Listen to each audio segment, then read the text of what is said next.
Hello everyone, नमस्कार। तो फिर से मैं 1-2 महीने गायब थी और मैं क्या बताऊँ, कुछ को पता है मेरी हेल्थ का या वर्क का, कुछ को कहूँ तो मैं बहाना कर रही थी क्योंकि कंसिस्टेंसी नहीं है।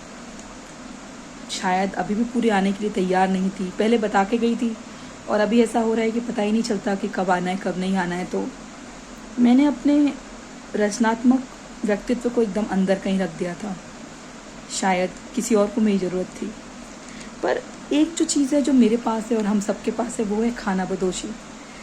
आई थिंक 90s की जनरेशन से जो जेन जी है, मिलेनियल हैं और आजकल जो लोग बाहर काम करते हैं, ऐसे बहुत सारे लोग खाना बदोश हैं जो हमेशा खुद को, खुद की पर्सनालिटी को, अपने एम को, गोल को, अपने से जुड़े लोगों को ढूंढते रहते हैं, कुछ आध्यात्मिक सफ़र पे निकलते हैं।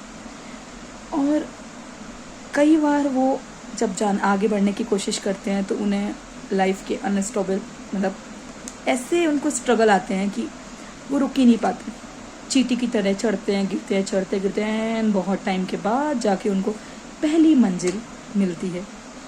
तो ऐसे ही किसी खाना बदोशी के कलम से एक कविता थी, रह नहीं पाई। मुझे लगा मैं कैसी भी हालत में हूँ, आपसे तो बात करनी ही है इस बारे में।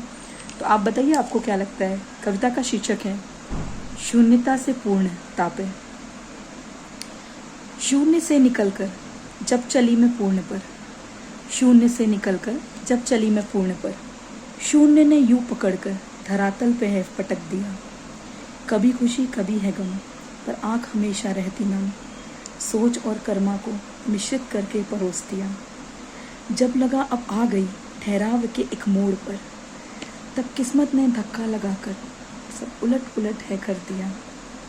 खिला हुआ जो चेहरा था और निराशा भरी रात थी, अश्रु और हंसी की मिली जुली सौगात थी।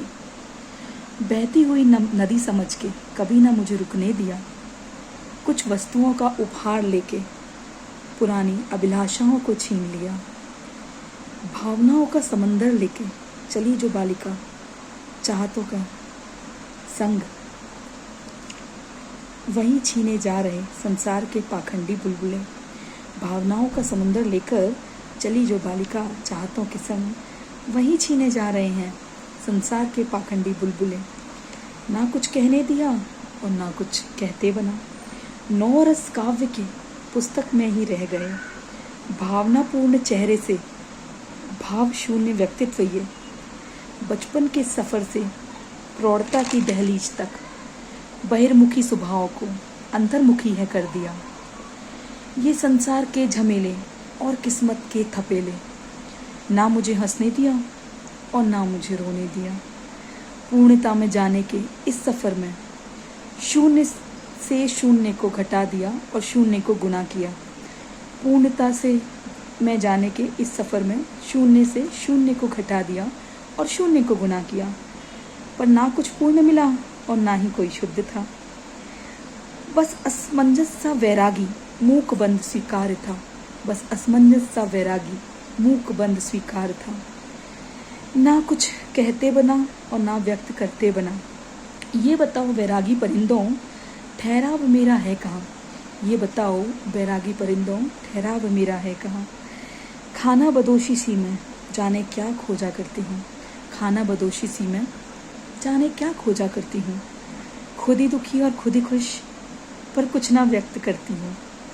श्वास के बंधन से स्वतंत्रता जिस दिन मिलेगी, श्वास के बंधन से स्वतंत्रता जिस दिन मिलेगी, लगता है पूर्णता की खोज मेरी तभी पूरी होगी। तो ये कुछ भी लिखा मैंने जो मुझे लगा कि जब कोई इंसान अपने स्पिरिचुअल लाइफ और दुनियादारी की लाइफ, अपनी इच्छाएं, अपने आपको, अपने मतलब उनके जो अपने वैल्यूज़ हैं, अपनी इच्छाएं हैं, स्पिरिचुअल लाइफ है और जो उनकी दुनिया की लाइफ है, उन सब में जब वो कंफ्यूज हो जाता है या उसका ऑनगोइंग स्ट्रगल चलता रहता है और हर दिन पता नहीं होता कि आज क्या होगा, आज खुशी होगी, दुख होगा, क्या होगा, आज कैसे कौन सी लाइफ को वो इंसान चुनेगा, तब शायद ऐसे ही कुछ डाउट में रहता है। तो आप बताइएगा आपको क्या लगता है। बाकी तो मैं थोड़ा ठीक हो जाऊं और मैं प्रॉमिस करती हूं कि जल्दी ही मैं कंसिस्टेंसी के साथ काम करूंगी और बाकी तो आप बताइए आपके थॉट्स क्या हैं। चलो बाय बाय, टेक केयर।